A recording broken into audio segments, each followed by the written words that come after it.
કે જો તમે 5 વર્ષ દિલથી તૈયારી કરી હોય, 5 વર્ષ, અને એ દરમિયાન ઓકે તમારે જે ટાર્ગેટમાં આવતી હોય એવી 5 પરીક્ષાઓ તમે આપી દીધી હોય,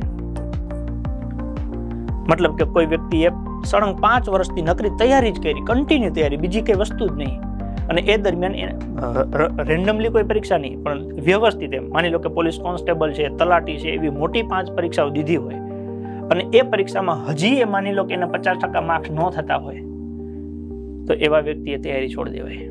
બાકી આટલો સમય તો દેવો પડે, કેમ કે આમાં બધું આપણા હાથમાં નથી. તમે તૈયારી કરો, 2-3 વર્ષ લાગે, 3 વર્ષે તમે તૈયારી કરી, પરીક્ષા દીધી, પરીક્ષામાં થોડા કાંટું રહી ગયા, તો બીજી પરીક્ષા આવતા પાછો સમય લાગે છે.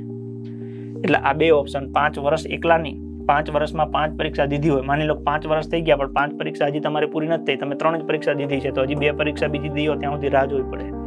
પણ એ મોટી પરીક્ષા પછી જેમાં 2 જગ્યા 5 જગ્યા હોય એવી પરીક્ષા ન આવે. એવી પરીક્ષા દેવાની પણ ગણવાની નહીં.